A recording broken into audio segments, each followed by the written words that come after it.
Bonjour à tous et bienvenue dans notre émission Où va le monde ? Un espace qui veut faire entendre différents points de vue afin d'appréhender la complexité des enjeux de notre monde actuel et en devenir.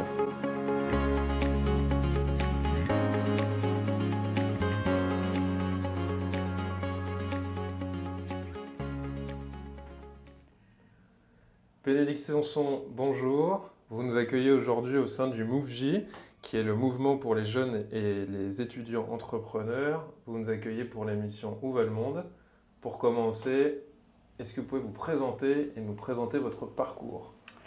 Bonjour Maximilien, donc je suis une femme de marketing et de communication. J'ai commencé ma carrière dans des grosses PME et assez vite j'ai eu le sentiment que je n'étais pas faite pour l'entreprise mais plus pour l'entrepreneuriat. Et donc je me suis lancée en tant qu'entrepreneur. En tant qu'associée pour commencer, sollicitée par des personnes que j'avais rencontrées au cours de mes 10 premières années de vie professionnelle. Et puis assez vite, dissension entre associés, je me suis décidée à me lancer seule en allant chercher moi-même des associés. Et là encore, une expérience qui a tourné court parce que la crise de 2008 est arrivée et en 15 jours, j'ai perdu 80% de mon chiffre d'affaires. Mais déjà, je me posais des questions et c'est comme ça que j'avais sollicité Dominique Restineau, qui est le fondateur, c'est lui qui est à l'initiative du MoveJ. Je l'avais sollicité pour qu'il m'aide à réfléchir sur ce qui n'allait pas dans mon entreprise et dans ma façon d'avancer en tant qu'entrepreneur.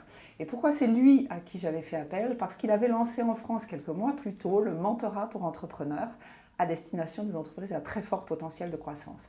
Et de ce que j'avais compris de mon parcours, c'était exactement ce qu'il me manquait. Je n'avais aucun entourage entrepreneur et j'y étais allée sur la force de ma conviction que c'était ça qui devait me convenir. Mais sans repère, c'est difficile d'avancer dans le noir. Alors justement, avant de partir sur le MoveJ, je vais rebondir là-dessus et c'est pertinent, ça m'interpelle beaucoup. Vous dites, tu dis Bénédicte, j'étais pas faite pour l'entreprise, mais plutôt pour l'entrepreneuriat.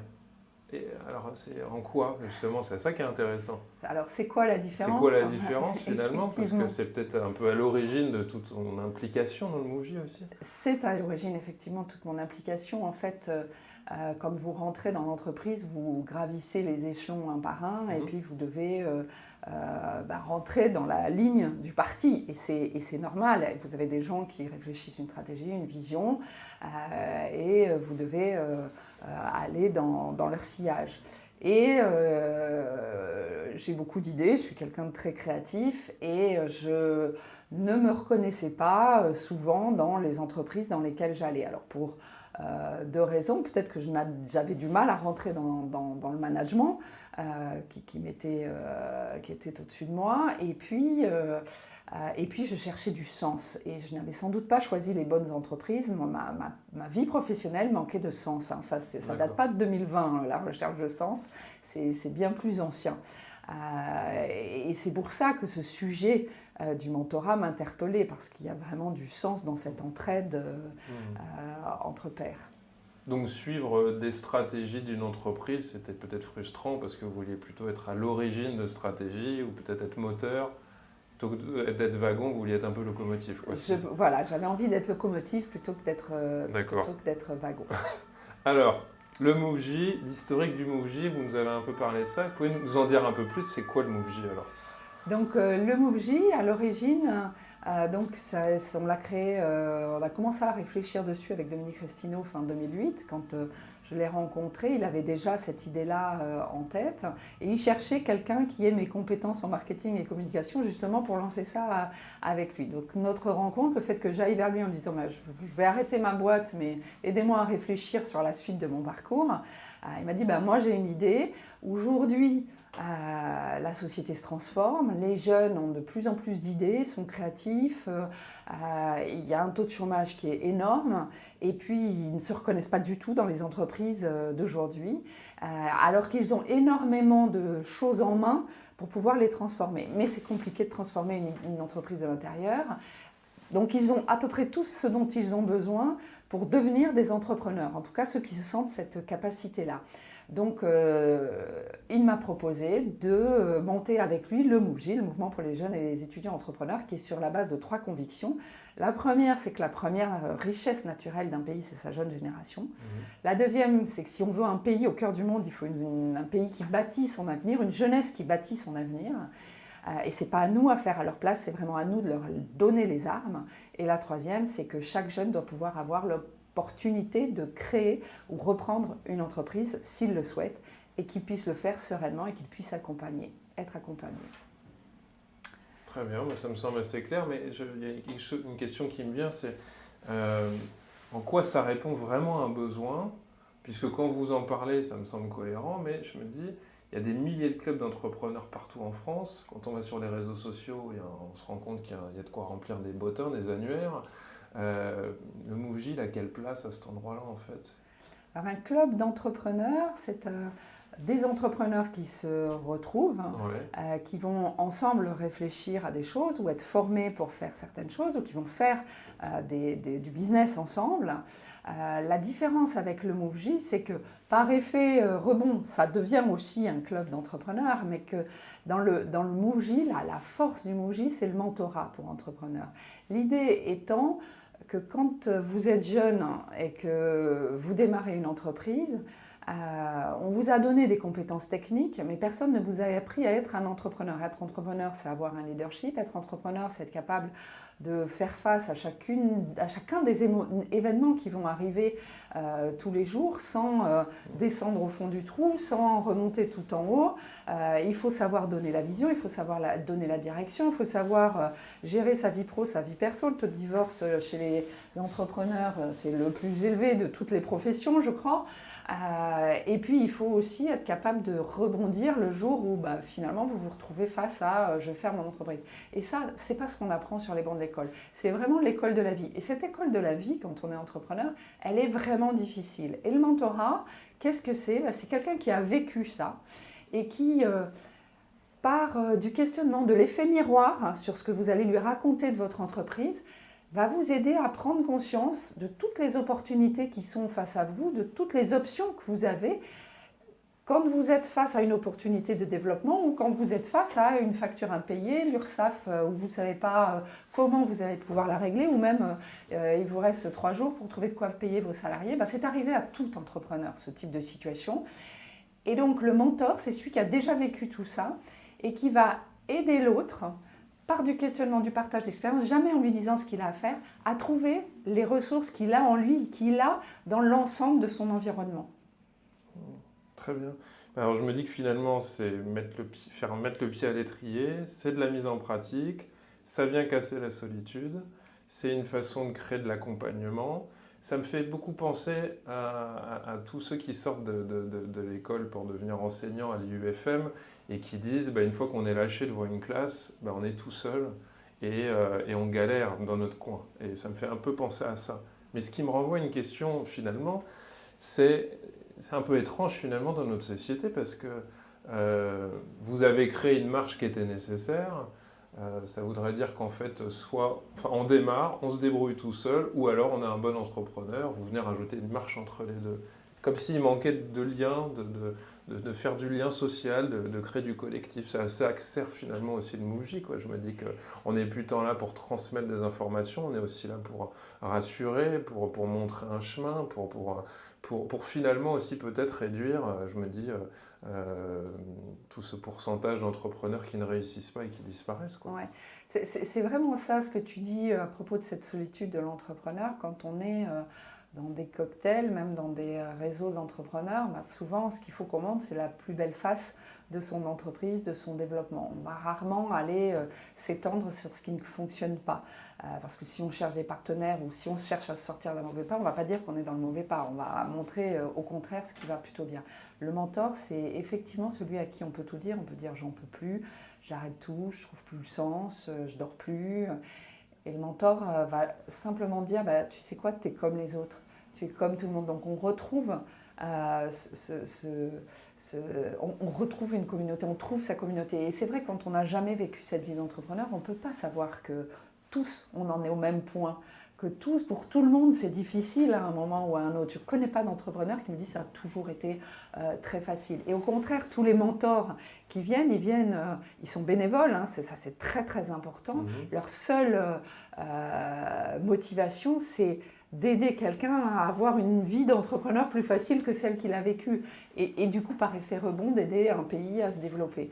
Donc, il y a des valeurs très très fortes hein, dans ce réseau. Donc, on sait que le mentor auquel on s'adresse va être quelqu'un de très bienveillant, complètement à l'écoute, qui est prêt à partager. Et on sait que tout ce qui se dit est complètement confidentiel. Et ça va être effectivement le point d'appui. Souvent, on arrive chez son mentor, on a la tête complètement pleine de 1000 idées, parfois des idées noires, et on ressort de chez son mentor en se disant mais finalement c'est pas si grave, et en fait j'y vois plus clair maintenant. Et c'est cette solidarité qui existe entre entrepreneurs, mais qu'on ne connaît pas forcément, qui se matérialise au travers du mentorat. Et pourquoi ça devient un réseau? Effectivement, ça devient ce réseau de liens et d'entraide. C'est parce que tous les mentorés savent qu'ils partagent ces valeurs avec tous les mentors. Et du coup, se dire que on crée ensemble des choses pour aller plus loin. Une fois que la relation mentorale est finie avec son mentor, mais avec tous les autres mentors de la communauté, on se dit on va retrouver ces valeurs très fortes, cet engagement pour faire que l'autre réussisse chez tout le monde. Donc oui, c'est cette création de liens, et de liens qui est fraternel, hein, qui vient se créer dans ce réseau. J'aimerais bien en entendre un peu plus sur ce que c'est que la posture entrepreneuriale, parce que ça résonne beaucoup avec ce qu'on dit donc, sur la solitude des dirigeants d'entreprise, leur santé mentale. Et j'entends souvent l'impossibilité ou la difficulté de pouvoir s'épancher quand ça ne va pas, parce qu'on a le regard de l'autre qui est compliqué, voire les concurrents. J'ai l'impression que ça sert aussi à ça le MoveJ. Mais donc la posture entrepreneuriale, comment vous définissez ça alors? La posture entrepreneuriale, c'est d'abord ce leadership où il faut savoir emmener avec soi, emmener très loin, que ce soit ses collaborateurs, ses partenaires, ses fournisseurs, ses clients. Il faut donner confiance, et donner confiance même si nous-mêmes, au fond de soi, on a des doutes. Un entrepreneur a des doutes, mais c'est jamais ce qu'il laisse transparaître. Ou si jamais il le laisse transparaître, eh bien, il faut lui apprendre à savoir bien manier cette dimension-là, parce que les doutes font perdre confiance, et du coup il perd ses collaborateurs, il perd ses fournisseurs, il perd ses clients. Donc ce leadership avec une confiance en soi affirmée est vraiment importante. Et puis derrière, comme je vous le disais, il y a des doutes. Et il y a des événements qui arrivent en permanence, parce que malheureusement on ne maîtrise pas son environnement, on ne maîtrise pas l'arrivée d'un Covid. Donc il faut avoir cette capacité cette agilité, cette capacité à rebondir et à identifier toujours la troisième voie. C'est soit un Covid, ça génère beaucoup plus de business, soit ça vous fait fondre, soit ça vous fait vous repositionner. On en a eu combien qui nous ont dit, j'ai repensé aux petites musiques de questionnement de mon mentor qui me disait essaie de trouver vraiment quels sont tes assets, ce sur quoi tu appuies, quels sont vraiment tes fondamentaux d'entreprise, et de tes fondamentaux, réinvente-toi. Donc ce leadership et cette capacité à pouvoir rebondir en se remettant en permanence en question, c'est vraiment, je trouve, 2 points qui sont vraiment, vraiment importants dans cette posture de dirigeant. Et de pouvoir, de temps en temps, baisser la garde avec son mentor, c'est juste humain. Et baisser la garde avec son conjoint, ses parents, les conjoints, les parents, ils ont envie de dire tu veux pas lâcher tout ça puis partir salarié, qu'on n'entende plus parler, qu'on vive tranquillement? Et ça, c'est pas possible, parce que en soi, quand on est entrepreneur, on a une envie d'apporter des choses, de résoudre des problèmes de société, de donner du travail à des collaborateurs. On a ce sens des responsabilités qui est colossal, mais qui est très lourd. Alors, j'entends que le mentor, il a beaucoup d'utilité. On croirait même qu'il est dans une dévotion complète, dans un altruisme complet. Ça doit bien lui servir à quelque chose, lui aussi. Je peux imaginer peut-être le plaisir de transmettre. Puis s'il a un souci, vous avez qu'à me dire, mais il a qu'à chercher un mentor à lui aussi.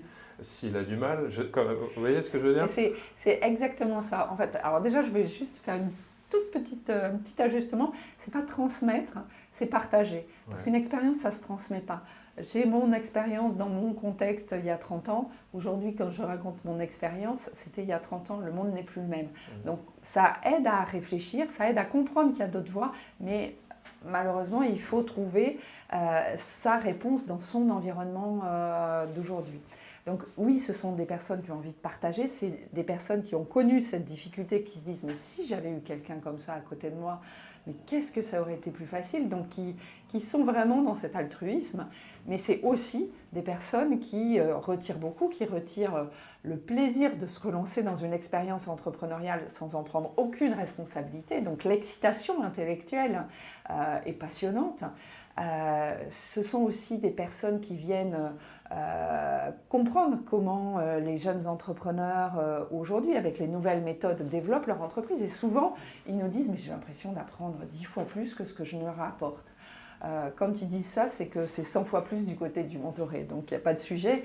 Mais effectivement, ils apprennent énormément sur la façon d'aborder les marchés, sur les réseaux sociaux, sur plein de choses, sur des stratégies qu'eux-mêmes n'auraient pas eues, et ça les remet beaucoup en question sur leur propre entreprise. Il y en a aussi beaucoup qui viennent en nous disant moi j'avoue que je recrute des jeunes, et les jeunes, je ne les comprends plus. Alors, c'est pas que tous nos mentors ont 80 ans, hein, loin de là, ils sont toujours actifs, mais on reste actif assez longtemps quand on est entrepreneur. Mais même 20 ou 25 ans ou 30 ans de plus, quand vous avez un mentor qui a 55 ans, enfin c'est un jeune de 25, il est toujours entrepreneur, et là, dans son entreprise, des jeunes, il se dit « je ne comprends pas comment je peux décoder cette jeunesse ». Et c'est d'une richesse extraordinaire pour eux de décoder la jeunesse. Et puis, il y a vraiment cette volonté de dire moi j'ai beaucoup reçu parce que j'ai une belle entreprise aujourd'hui, ça marche bien pour moi, et donc il y a cette envie aussi de rendre à la société, à l'économie ce qu'ils ont reçu. Donc c'est aussi une recherche de sens de la part des mentors. Donc oui, ils prennent beaucoup, et l'intérêt, et si ça continue, c'est que ce cercle vertueux il soit bénéfique pour les deux parties. Oui, et puis je me dis que finalement, donc le MoveJ sert aussi à la réduction de la fracture générationnelle. Exactement. Ça permet aux générations de se reparler, de se comprendre. Ouais. J'avais pas pensé. Mais justement, c'est ça qui est intéressant aussi, c'est que dans ceux qui nous écoutent, il n'y aura pas que des gens qui auraient envie d'un mentor, il y a aussi certains qui voudraient être mentors. Et pour le coup, on leur donne aussi l'opportunité de s'imaginer avoir une place intéressante et nourrissante aussi pour eux. Oui, voilà. Tout à fait. Mais alors, je vais revenir sur quelque chose de plus clair, plus simple, plus terre à terre, parce que je me mets à la place de l'auditeur. C'est quoi les critères concrets ? Il faut avoir quel âge ? Il faut quoi ? Comment on remplit une fiche ? Quels sont les critères pour entrer au MoveJ en fait ? Alors, pour être mentoré, il faut soit être porteur de projet pour rentrer dans le programme Un jeune, un mentor, et ne pas encore, ou avoir créé son entreprise, mais pas être encore en mesure de se rémunérer, et être sur le territoire français, donc 18-30 ans sur le territoire français, avec un projet ou une entreprise toute jeune qui ne permet pas encore de vous rémunérer. D'accord. Il n'y a pas d'autres critères pour rentrer dans le programme Un jeune, un mentor. Sinon, le programme MoveJ plus classique, c'est entre 18 et 30 ans toujours, avoir créé l'entreprise et avoir un ou deux premiers clients ou une levée de fonds, et être pareil sur le territoire français, et l'envie de se développer et à terme de recruter ou de créer de l'emploi indirect. Donc ça, c'est pour les mentorés. Les mentorés. Et c'est tout secteur d'activité partout en France. On est dans tous les territoires, et il n'y a pas de... On peut être agriculteur, on peut être artisan, on peut monter une start-up qui fait papa-maman. Oui, c'est important de le dire, on peut être aussi agriculteur. On peut aussi être agriculteur. Bon, là on est dans des locaux, à Paris, on parle de jeunes, on pourrait imaginer que des start-upers qui sont dans du virtuel et qui ne sortent pas de chez eux, mais en fait il peut y avoir des gens qui travaillent la terre, qui ont un tracteur, qui ont 23 ans et qui auraient besoin d'un mentor. Et c'est aussi une entreprise. Voilà, tout à fait. Donc tout secteur d'activité, là-dessus, il ne faut pas se poser de questions. Il faut venir frapper à la porte. Donc ça, c'est critères, j'allais dire, pour les jeunes, c'est pas très sympathique pour les mentors, parce qu'on peut être mentor à 31 ans, alors si je comprends bien. Alors, on peut être mentor même à 30 ans. Ce qui compte, c'est que vous ayez au moins 5 ans d'entrepreneuriat. Ouais. Alors, pour le programme Un jeune, un mentor, on va scinder encore. Pour le programme Un jeune, un mentor, peu importe l'ancienneté de votre entreprise, ce qui compte, c'est que vous ayez été entrepreneur, ou que vous le soyez toujours, et que vous soyez encore à la tête d'une entreprise qui vous permet de vous rémunérer. D'accord. ça, il n'y a pas de plus que de critères que ça, puisque dans ce programme Un jeune un mentor, l'idée c'est de passer le pas et d'arriver à faire du chiffre d'affaires suffisamment pour payer l'entrepreneur, qui souvent dans son business plan d'ailleurs oublie qu'il doit se rémunérer. Ça c'est une petite parenthèse. Voilà, ça c'est dit. Ça c'est dit. Et pour le programme classique, comme on va chercher des entrepreneurs, les mentorés sont un peu plus avancés, on prend les mentors à partir de 5 ans, s'ils ont vraiment démontré déjà une belle réussite avec plusieurs collaborateurs, mais il faut obligatoirement avoir été employeur en tant qu'entrepreneur pour pouvoir être mentor au MoveJ et une expérience d'entrepreneuriat d'un minimum de 5 ans. Et après, aussi longtemps que vous voulez, vous pouvez avoir été entrepreneur pendant 50 ans et pouvoir être mentor. Donc, vous pouvez être mentor à moins de 30 ans si vous avez déjà une première réussite entrepreneuriale à votre actif, et il y en a.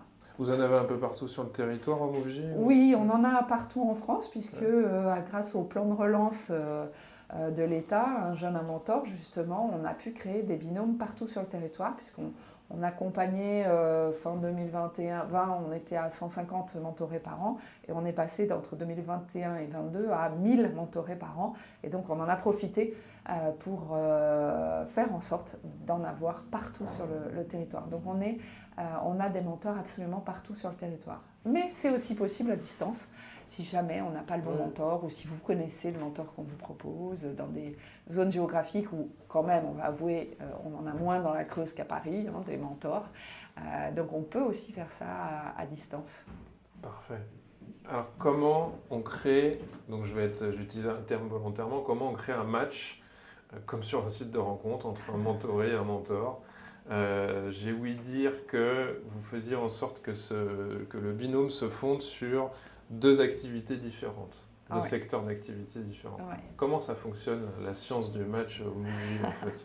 La science du match au MoveJ... On n'aura pas toute la recette, c'est toujours comme ça. Vous n'aurez pas toute la recette, mais c'est vraiment ce qui fait la vraie valeur ajoutée du mentorat au MoveJ, c'est que c'est pas quelque chose de... C'est pas un tirage au sort, ou c'est pas un mentoré qui dit moi j'aimerais bien lui parce qu'il me plaît, qu'il est dans tous les médias. C'est pas du tout comme ça que ça fonctionne. Heureusement. Et heureusement, parce que sinon j'en connais qui seraient C'est pas un club de rencontre en fait. C'est pas tout à fait un club de rencontre, non. Quand on candidate pour rentrer en tant que mentoré, on a un dossier de candidature à remplir et on va vous demander un certain nombre d'informations déjà très basiques sur votre région, votre secteur d'activité, votre ambition, votre stade de développement de votre entreprise. Et puis quand on recrute les mentors, on construit avec eux, ou ils peuvent le faire en ligne pour le programme Un jeune un mentor, un dossier de présentation où on va demander au mentor aussi dans quelle région il est, quel stade d'avancement il aimerait accompagner, quel secteur d'activité il aimerait aussi accompagner ou pour lequel il a des affinités, et ceux pour lesquels il n'en a pas du tout, et ceux dans lesquels il a exercé. Donc ceux dans lesquels il a exercé, ils sont d'office éliminés pour qu'ensuite le matching se fasse sur ceux vers lesquels il a de l'appétence. Ça, c'est le premier niveau. Puis il y a un deuxième niveau qui est beaucoup plus sur l'interpersonnel. Quels sont vos loisirs, quel type de personnalité vous appréciez, pour arriver à faire un matching qui fonctionne à la fois en termes de niveau d'ambition de l'entrepreneur. Si vous demandez à un mentor qui a eu 3000 salariés d'accompagner un jeune qui veut surtout pas recruter ou le moins possible, ils ne vont pas se retrouver, ils ne vont pas se comprendre. Le mentor vient piaffer et le mentoré va dire mais il veut me forcer à aller vers des choses où je ne veux pas aller. Tous les exemples qu'il me donne sont complètement disproportionnés par rapport à ce que j'ai envie de faire. Donc il faut vraiment que ça matche au niveau de cette ambition. Ensuite, il va y avoir les critères bêtement pratiques, logistiques. Est-ce que vous êtes d'accord pour de la visio ou pas? Est-ce qu'il faut être sur le même territoire? Tout ça. Et puis ensuite, on va aller dans les personnalités, les traits de caractère qu'ils aiment. Voilà. Et donc, on a pour le programme Un jeune un mentor, puisque vous avez vu qu'on a beaucoup de volume, on a développé une plateforme qui fait un pré-matching sur la base de critères qui sont rentrés dans les dossiers de présentation et de candidature. Et ensuite, on a une équipe de chargés de mission dont c'est le métier vraiment de bien connaître les mentors et les mentorés et d'avoir un regard assez affûté sur ce qui peut matcher ou peut ne vraiment pas matcher. Et donc, sur la base des propositions qui est faites par la plateforme, eux vont regarder chaque profil un par un et vont dire bah, oui, là, je pense que ça pourrait aller. Ah là, non, pas du tout. Même s'il y a 80% des choses qui vont, en revanche, au niveau de l'ambition, ça ne fonctionnera pas du tout. Ou au niveau des loisirs, il y en a un qui adore la course automobile et l'autre la poésie. On se dit ça paraît assez éloigné, on ne les sent pas vraiment dans le même tempérament, donc on va peut-être chercher autre chose, voir s'il y a des personnes qui correspondraient mieux. Voilà, je donne des exemples un peu caricaturaux, hein, mais c'est comme ça en fait que se fait la recette. Donc ça c'est pour un jeune mentor. Pour le programme traditionnel, pour l'instant c'est encore tout fait manuellement, mais on est en train aussi de digitaliser toute la partie administrative pour pouvoir vraiment se concentrer sur cette partie matching et ensuite suivi des binômes, parce qu'il ne suffit pas de lancer un binôme.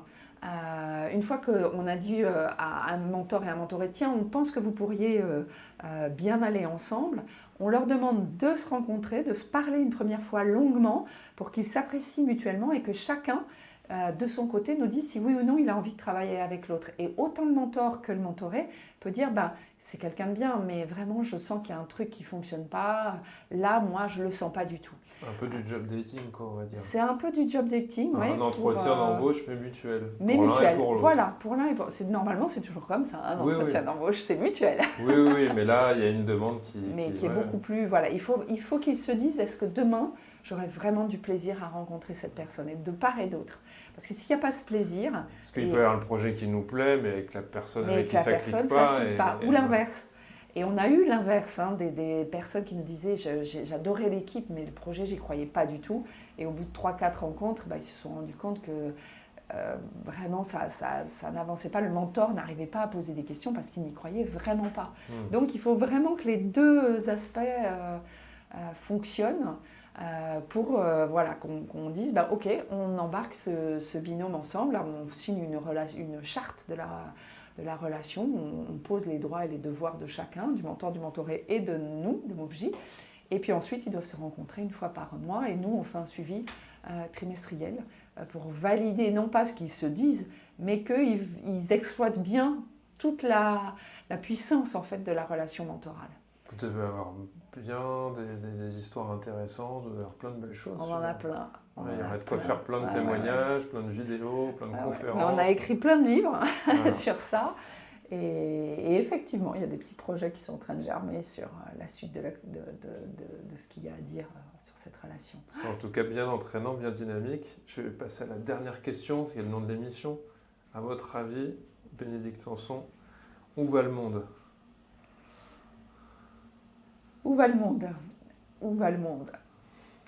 J'appelle de toutes mes forces que le monde aille vers de la coopération et de l'entraide et de la compréhension. Je pense qu'on est dans un monde qui manque d'empathie, qui manque d'écoute, de se mettre à la place de l'autre. Et pour moi, œuvrer dans le mentorat, c'est œuvrer pour mettre en place ce monde de coopération.